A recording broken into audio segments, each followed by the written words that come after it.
reunido os nossos receios e o nosso passado. E hoje faz um convite para que você possa nos deixar diante dele, olhando fixo para aquilo que ele pode fazer por nós. Por isso, nesse momento, eu vou convidar para você abrir a sua Bíblia no livro de Mateus, no capítulo 22.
Na primeira parte do ministério de Jesus, se você pegar os evangelhos, você vai ver que Jesus era muito direto com relação a quem ele era e o que ele iria fazer.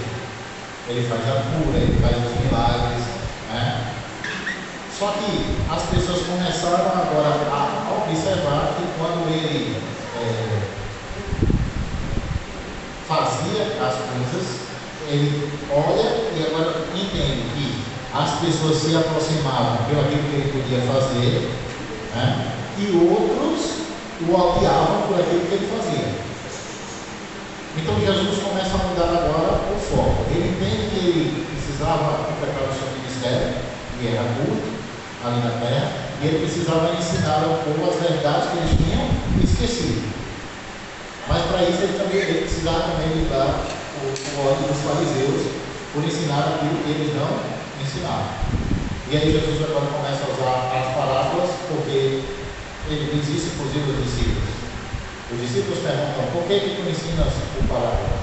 Ele diz: eu ensino porque a vocês é dado a conhecer o reino de Deus, para que aqueles que me conhecem entendam o que eu estou falando, mas aqueles que não me conhecem, ainda que escutem, esses não entendem. Então a nós é dado a conhecer o segredo do reino de Deus. Se conhecemos e temos um relacionamento com Cristo, nós ouvimos e entendemos aquilo que Deus quer falar conosco. Se não conhecemos, a gente até escuta, mas não entende. Então é por isso que ele começa na primeira parte, falando no segundo momento, através de parábolas, já que essas parábolas eram mostradas diretamente para os discípulos. Tá? A multidão escutava? Sim, a multidão escutava, mas as orientações, os ensinos eram primariamente para os discípulos. Então começa dizendo assim no verso 8: Jesus lhe falou novamente por parábola, dizendo: o reino dos céus é como um rei que preparou um banquete de casamento para o seu filho. Enviou seus servos aos que tinham sido convidados para o banquete, dizendo-lhes que viessem, mas eles não quiseram vir.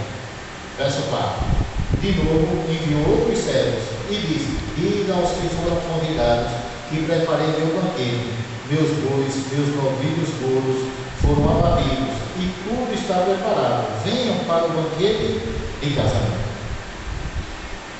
Jesus começa fazendo a comparação ao reino dele como um rei que preparou todas as coisas. Começa com um convite generoso para cada um de nós. Dos versos de 2 a 4, Deus faz um convite generoso a mim e você. Quando o homem pegou, Deus já tinha um plano, ele já sabia que o homem ia errar, o plano já estava pronto, o plano da redenção, ele estabelece o seu plano. E ao longo desde que o homem errou, desde que o dia que Deus olhou para Adão e disse: o que fizeste, onde tu estavas, quando eu te chamei, Deus estabeleceu um plano para nos salvar. Então Jesus começa a fazer uma relação entre o reino dele e um rei que preparou uma festa para o seu filho. Nós sabemos, é claro, que ele está falando do rei, que é o próprio Deus, e o filho é o próprio Jesus. Naquele contexto inicial, Jesus está falando para os judeus, tá? Para os hebreus que tinham rejeitado, o povo de Israel que tinham rejeitado a mensagem. Ele diz assim: ó, eu mandei os meus servos. Quem são os servos? Os profetas. Eu mandei meus servos convidar a vocês e vocês rejeitaram. Então Deus está mandando o convite todos os dias e vocês estão rejeitando. Mas o convite de Deus é generoso para nós, é o convite da graça, né?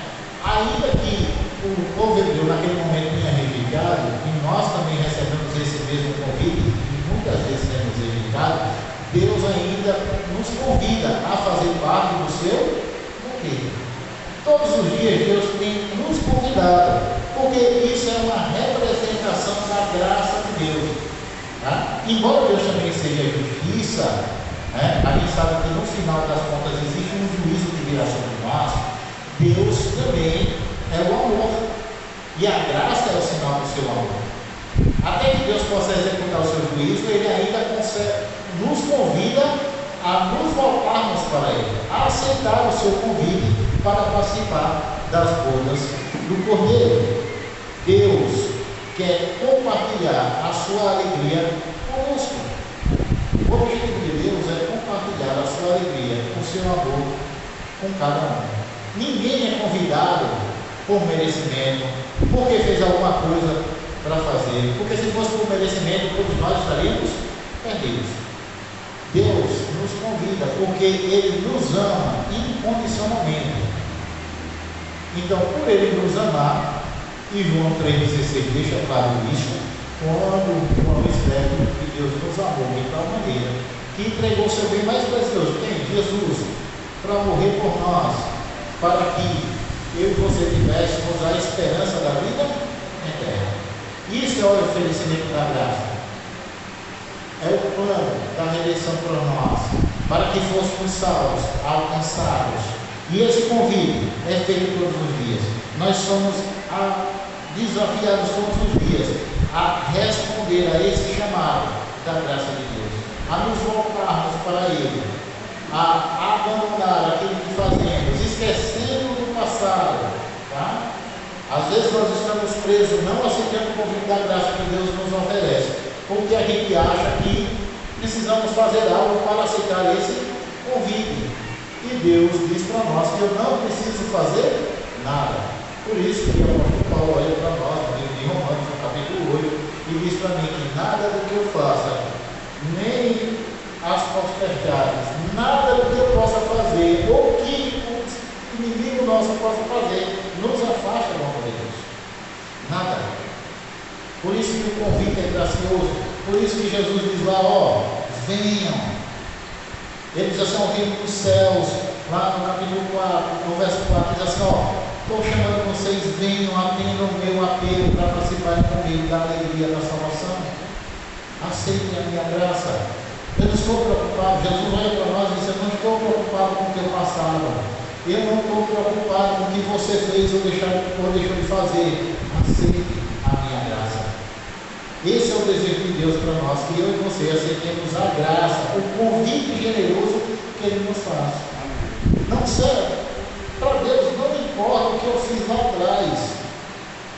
O que Ele quer saber é o que eu vou fazer agora, que Ele me fez o convite para participar do seu casamento.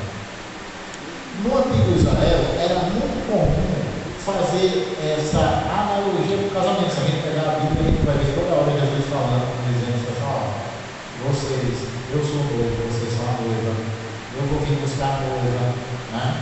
Então, Inclusive, como Jesus conta o capítulo 24 do livro de Mateus, quando ele fala do tempo do fim, ele está assistindo o quê? Um casamento. Naquele momento que ele está olhando o tempo, que ele vai dizer que não vai sobrar nada, que vão perguntar ao fim do tempo, ele está observando um casamento. Quando a gente pega o livro de Apocalipse, a gente vai ver Deus fazer silêncio no céu por uma semana. Porque era o tempo que o noivo levava para chegar até a casa da noiva, pegar a sua noiva e retornar. O tempo todo Deus está fazendo uma analogia com o casamento, da relação dele para conosco. Se você pegar o livro de Oséias, é uma palavra do casamento. É Deus falando que nós, seu povo, nos constituímos espiritualmente e deixamos de fazer aquilo que Deus espera de nós. Então, aí ele deixa fazer. Mas, se a gente avançar um pouquinho na palavra, nos versos 5 até o 7, ele vai continuar dizendo para nós a resposta, porque a resposta é dada de diversas formas. No verso 5 diz assim: mas eles não lhe deram atenção. Isso aí, às vezes a gente coloca muitas coisas diante de Deus, rejeitando o seu convite. A gente rejeita o convite de Deus quando nós ficamos calados, quando somos indagados se somos cristãos. Porque, queridos, muitas vezes nós negamos a Deus. Não é só com palavras não, mas quando a gente fica calado, a gente também nega Jesus. Quando alguém pergunta assim: você é cristão? Não, eu vou na igreja. Essa aí não é comigo. Então nós negamos também quando nós temos uma situação que deveríamos nos posicionar como cristãos e a gente fica o quê? Então, renegamos. Né? A gente olha para o povo de Israel e é fácil para nós, quando a gente olha a Bíblia, a gente diz assim: Israel era terrível, rejeitou o chamado de Deus. E nós temos feito o quê? Não temos rejeitado o chamado de Deus? Deus sempre nos chamado ao arrependimento, a termos uma comunhão com Ele, um relacionamento com Ele, a ser um novo homem, a lavar nossas vestes no sangue do Cordeiro, a comprar ouro puro, para comprar colírio para visto. Mas nós temos, infelizmente, rejeitado o convite de Deus. Muitos de nós estamos naquele primeiro grupo, que por conta dos seus afazeres, não disseram: não, a gente não pode ir agora, deixa para depois. Muitas vezes nós recebemos um chamado de Deus e a gente sabe: não, eu ainda não senti no meu coração, deixa para depois. Quem dá ajuda do livro sabe disso, né? Às vezes ele dá ajuda do livro para a pessoa que está naquela oração pedindo para a pessoa tomar a decisão, e às vezes alguns olham e dizem assim: não, eu ainda não senti no meu coração o chamado. Não fique esperando sentir o chamado de Deus. Venha, porque o convite de Deus é venha. Porque se às vezes a gente ficar esperando sentir, pode ser um verdadeiro engano. Deus nos dá alegria ao longo do processo. Quando se trata de Deus, a gente vem primeiro, depois a gente entende o restante. Para a gente entender que o convite, que muitas vezes temos rejeitado por conta dos nossos afazeres, dos nossos problemas, a gente fica pensando na nossa faculdade, pensando no nosso emprego, pensando nos filhos, na família, e tem um monte de coisa que eu vou no lugar de Deus. E Deus diz: olha, eu tenho que ser o primeiro. Porque quando eu for o primeiro, tudo isso aí se resolve.